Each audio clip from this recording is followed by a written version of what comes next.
Good evening, and thank you for joining us.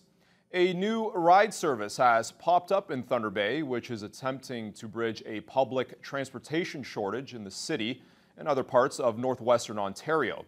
The new company is offering a special kind of service that they believe separates themselves from its current competitors. Tiffany Goodwin has more. There's a new ride service that's buckling up and hitting the streets of Thunder Bay, promising to put a new spin on catching a ride with a driver that you hire. On Saturdays, we have Safe Saturdays. It's not a taxi, it's not a ride share. It's technically a new category that probably has been around but hasn't been advertised very much. It's a vehicle for hire. A vehicle for hire that will have professional drivers behind the wheel and dash cams to keep passengers safe. There are also features like leather seats and DVD players to keep passengers at ease. We want the passengers to feel safe. We want to provide a courtesy for the passengers, and we want it to be the best for them, make them feel comfortable and get them to the destination on a good time and safely. Company CEO Kasper says this new service will fill a gap in Thunder Bay's ride service network. And he says they're putting an emphasis on passenger safety in the wake of a string of lawsuits targeting the popular and similar ride service company Uber. A lot of the initial problems were slow response time, a lack of different forms of payment, having proper professional drivers. Some people didn't feel too comfortable using services due to the stigma of the industry. Passengers wanting to book a ride can do so with just a click of a button. Simply download the app, set your pickup location, choose a vehicle, and book a ride, and you're all set to head out on the road. The on-demand charter also travels to smaller communities like Fort Frances and most recently Red Lake, connecting remote passengers to larger hubs like Winnipeg or right here in Thunder Bay.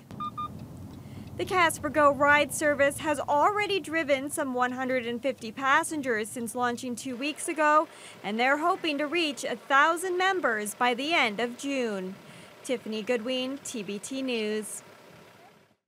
City Council in Kenora has implemented its final budget for the current term of council. The city will be spending $49 million on its operations and capital project budgets.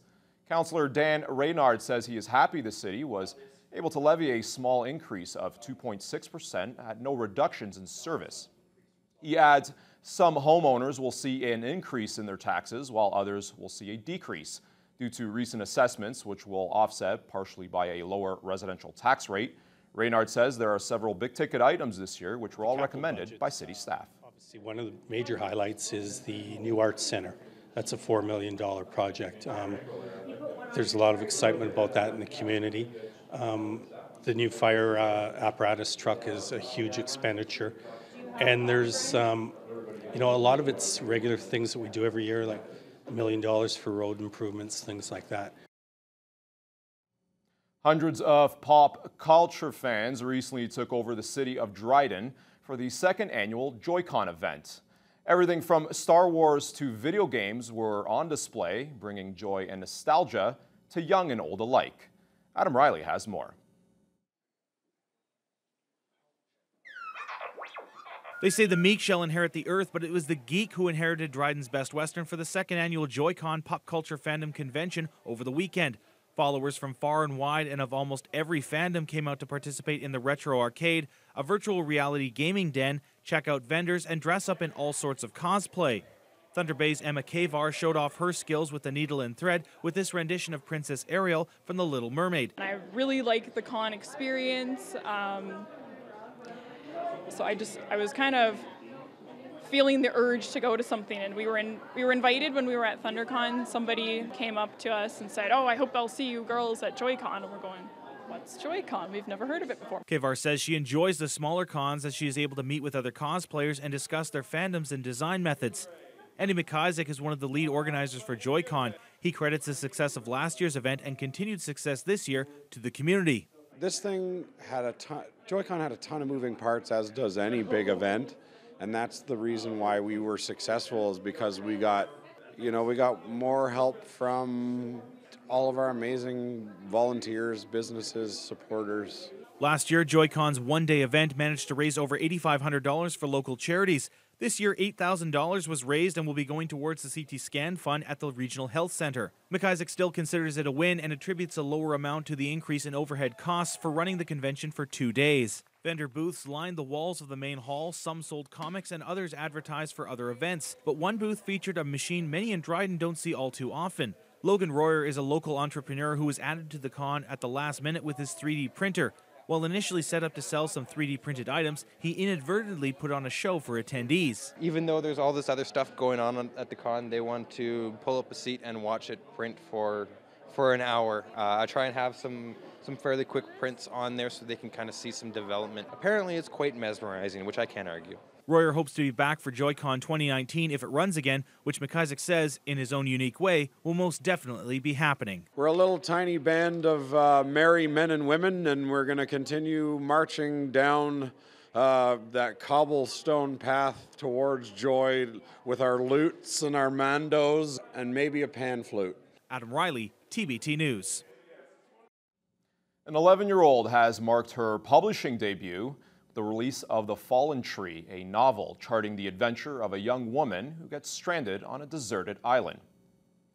Thunder Bay resident Alexandra Kisselgoff is in the 6th grade and has published her first book with the help of Zillibris, a self-publishing firm.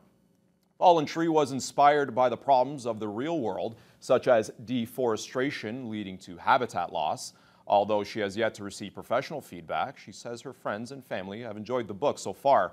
Kisselgoff says Fallen Tree emphasizes that today's society is careless and that more should be done to fix present issues. When I first made up the story idea, it was very different than what it is now.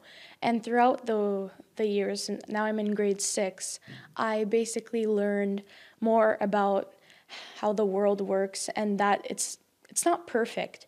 So I just wanted to let people know that the world's not perfect and there is problems in the world that have to be taken care of.